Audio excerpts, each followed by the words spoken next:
Hello and welcome to this Affinity Studio tutorial where I want to look at using and making keyboard shortcuts. Now, a keyboard shortcut is pretty much what it says, is that you use the keyboard to get a shortcut to a certain thing that you want to do. Now, when Serif and now Canva made Affinity Photo and now Affinity Studio, they inbuilt many keyboard shortcuts that are fairly universal.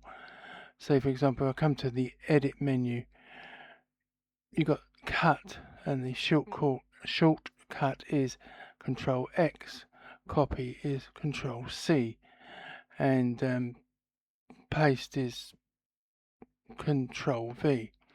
Now I'm using the PC options here, where the keyboard shortcut can be made up at the beginning with one or even three modifiers, and then it has a letter or a number. Now on the PC the modifiers can be Control, Alt and Shift, and then obviously then a letter or a number. I believe on a Mac it is Command, Option and Shift, but I really don't know, so don't take that as gospel. I don't know quite how the Macs work. So you can have just one modifier, as in like Control, or in this case here for copy flattened, you've got Control and Shift and then the C. And then on the File option, we've got here New from Clipboard. As you can see, you've got three modifiers: Control, Alt, Shift and N. Now you don't press the plus sign that's in between, you just hold down Control, Alt, Shift and then press N, and it will do that particular task. Now when Affinity by Canva came out, or Affinity Studio as I like to call it, I couldn't find a few things that I wanted that I had in Affinity Photo and Affinity Publisher and Affinity Design. I like to have shortcuts for the Macro Studio, Library Studio, the Asset Studio, and they weren't available when Affinity Studio came out, or at least I couldn't find them. The problem with making your own shortcuts is they're not always easy to find. Now it does help if you know roughly where they are found. Say for example, let's look in the pixel thing here. If you wanted to make a new shortcut for say live projection, and you know it's in the pixel menu, you know roughly where to start looking when you come to making your own shortcuts, but it's not always as easy as that would sound, because sometimes they're hidden in weird places, partly because when you only had the one app like Affinity Photo or Affinity Publisher or what have you, there were less commands to deal with, so they weren't easy to find, but they were a little bit easier to find. But now that all the free apps are being merged into one app, there needs to be many more commands, and so they've sort of been probably, let's say, hidden a bit better. So let's have a look at making a keyboard shortcut. You need to come to the edit menu, and the last option down here is settings, and it has its own shortcut, which is Control and the comma. But I'll just click on this, and when you get the settings panel down here, further down, about roughly in the middle, you have shortcuts. Now at the top here is where you can pick the area that you want to start looking in, So the first one is like the studios here, like pixel layout vector. So if I do the drop down menu, you've got pixel layout vector and then all the other possible studios. So if you're looking for a particular keyboard shortcut, you sort of need to look in the right area. Now, obviously some controls will be universal in pixel layout vector, what have you. So altering it in pixel will probably alter it in all the other studios. Now, the second drop down menu here are for the menus across the top here, going from file to help. So I click on that, you have file to help here, and then you have some extra ones which you can do a shortcut to the tools or a shortcut to the blend modes. And these are all the various tools which are basically a lot of the ones that run down the left side of the interface, and then right down the bottom we have panels and miscellaneous. Now this is panels is where I found the macro library and assets, which I couldn't find originally, and I'm assuming were added in a recent update and I just didn't know about it. But let's come back here to the top, and I will change this from file to pixel. Just need to wait for it to change over. And in this one we have like the filters, live filters and adjustments. So if I come down to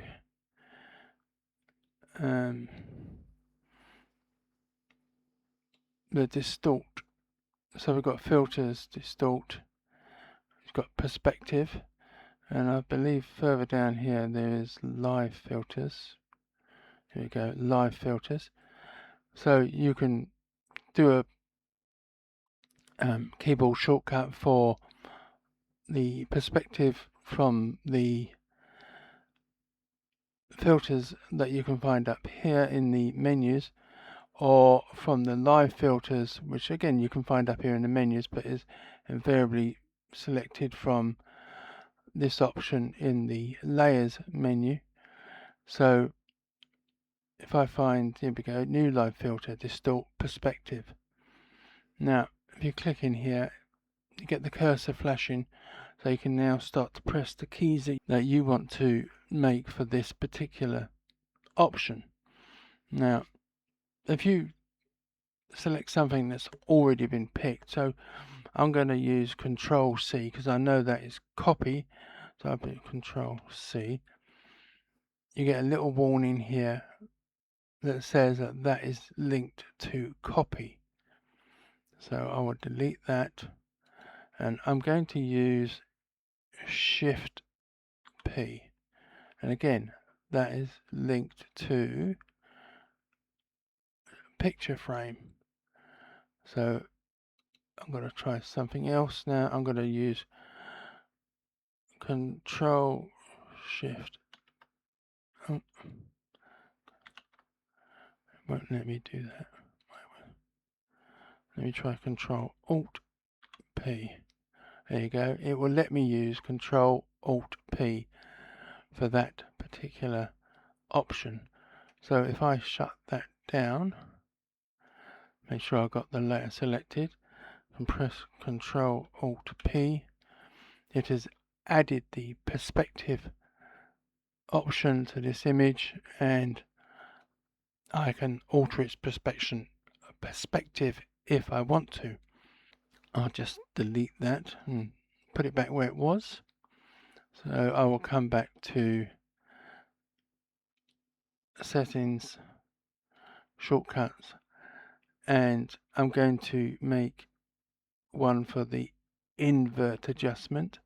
So again I need to come down to pixel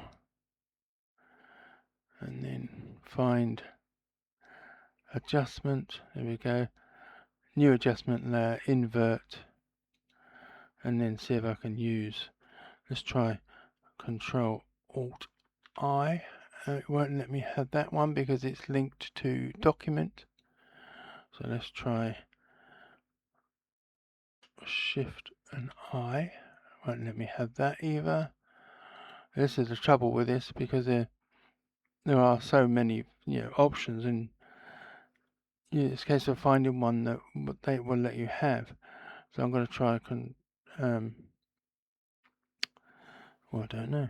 Let's try Shift I, Alt Shift I should say.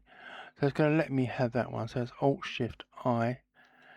So if I now shut that down and then do Alt Shift I, it will now add the invert adjustment. So that's how you can make your own keyboard shortcut. Let me just delete that, go back to it. Now to find the ones that I was originally looking for. So we will come back to shortcuts. Now the various studios, which will open up here on the right, are right down at the bottom here in panels. And then we got the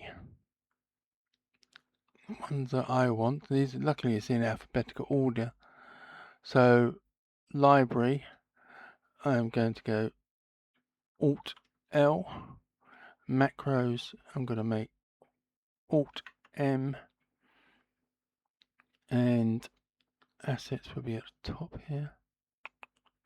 There you go, Alt A.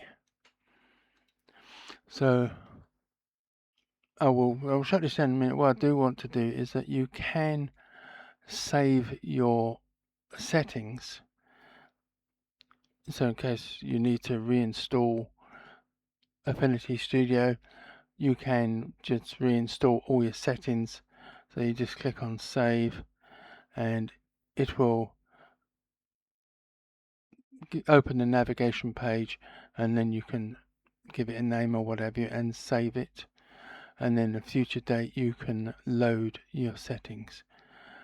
So if I close that, so if I now press Control Alt M, Alt L and Alt A, I have my free studios which I can open quickly, and you can close just as quickly by redoing Alt L, Alt M, Alt A, and all three of those are closed. So that's basically how you can use keyboard shortcuts and how you can make your own as and when you want to. It's more a case of making them memorable. Because there's no good you doing some really fancy combination and then 6 months down the line not remembering what it is.